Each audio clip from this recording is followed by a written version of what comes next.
Assalamualaikum warahmatullahi wabarakatuh. Bismillahirrohmanirrohim. Kisah ulama hebat dari Kalimantan. Syaikh Muhammad Arsyad Al-Banjari merupakan seorang ulama besar asal Banjarmasin, Kalimantan yang menjadi pengembang ilmu pengetahuan dan agama. Hampir semua ulama di Kalimantan, Sumatera, Jawa, dan Malaysia pernah menimba ilmu dari beliau atau dari murid-murid beliau. Ulama yang memiliki nama lengkap Syaikh Muhammad Arsyad bin Abdullah bin Abdurrahman Al-Banjari adalah cicit Sayyid Abdullah Al-Aidrus bin Sayyid Abu Bakar As-Sakran bin Sayyid Abdurrahman As-Sakaf bin Sayyid Muhammad Maula Dawilah Al-Aidrus. Silsilahnya kemudian sampai pada Sayyidina Ali bin Abi Thalib dan Sayyidatina Fatimah binti Rasulullah. Dengan demikian Syaikh Arsyad masih memiliki darah keturunan Rasulullah. Ayahnya bernama Abdullah bin Abu Bakar bin Abdurrashid, Abdul Haris bin Abdullah, ibunya bernama Aminah.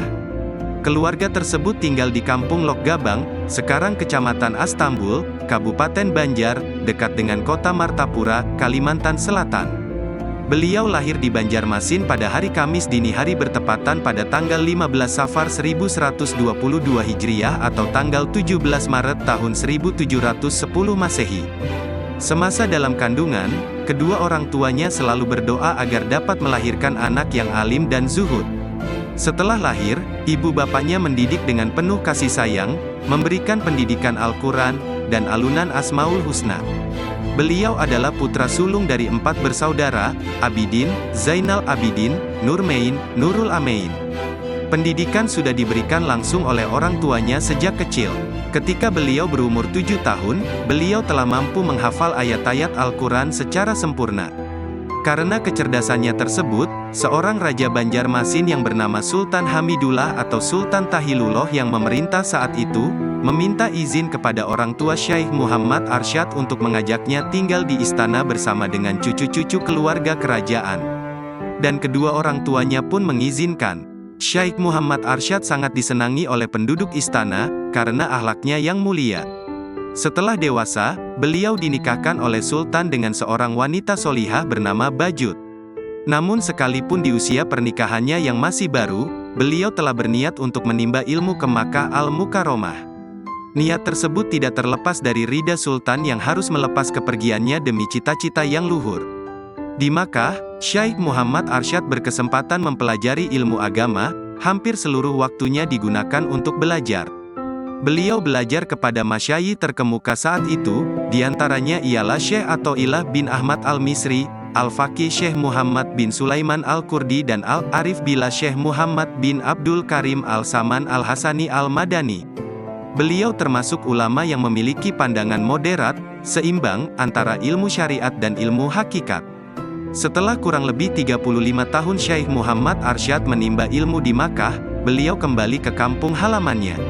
Hal yang pertama kali dilakukan ialah menunaikan niat mulianya untuk membangun tempat pengajian bernama Dalam Pagar. Mulanya, tanah pemberian Sultan Tahmidullah itu kosong masih seperti hutan belukar. Kemudian beliau menyulap tanah tersebut menjadi sebuah perkampungan yang di dalamnya terdapat rumah, tempat pengajian, perpustakaan dan asrama para santri. Sejak saat itu, kampung yang baru dibuka tersebut didatangi oleh para santri dari berbagai pelosok daerah. Pesantren yang dibangun di luar kota Martapura ini bertujuan untuk menciptakan lingkungan yang kondusif bagi proses belajar mengajar para santri. Selain berfungsi sebagai pusat keagamaan, tempat tersebut juga dijadikan sebagai pusat pertanian. Beliau juga aktif berdakwah kepada masyarakat umum. Dari kegiatan tersebut, dapat membentuk perilaku religi masyarakat sehingga menumbuhkan kesadaran untuk menambah pengetahuan agama dalam masyarakat. Syaikh Muhammad Arsyad mempunyai 3 metode pengajaran yang saling menunjang antara satu sama lain.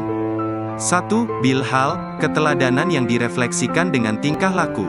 2. Bil lisan, mengadakan pengajaran dan pengajaran yang bisa diikuti oleh siapa saja. 3. Bil kitabah, menggunakan bakatnya dalam bidang tulis-menulis. Dari bakat tulis-menulis tersebut, lahirlah kitab-kitab yang menjadi rujukan umat. Di antaranya ialah Sabil Al-Muhtadin, Tuhfat Ar-Ragibin, Al-Qaul Al-Mukhtasar. Karyanya yang paling monumental ialah kitab Sabil Al-Mujtahid yang tidak hanya masyhur di daerah Kalimantan dan Nusantara, tapi juga sampai ke Malaysia, Brunei dan Patani, Thailand Selatan. Nama kitab Sabil Al-Mujtahid diabadikan menjadi nama sebuah masjid agung Banjarmasin. Kitab tersebut sampai saat ini tetap dibaca dan disebut-sebut sebagai rujukan. Selain itu, nama kitab Tuhfat Ar-Ragibin juga diabadikan untuk nama sebuah masjid yang yidak jauh dari makam Syaikh Muhammad Arsyad. Beliau wafat pada 6 Syawal 1227 Hijriah atau tanggal 3 Oktober tahun 1812 Masehi, pada usia 105 tahun dengan meninggalkan pengaruh besar terhadap berkembangnya masyarakat Islam di Nusantara. Semoga kita bisa mengambil hikmah dan pelajaran dari kisah ini, amin ya robbal alamin. Wallahu a'lam bishawab. Assalamualaikum warahmatullahi wabarakatuh.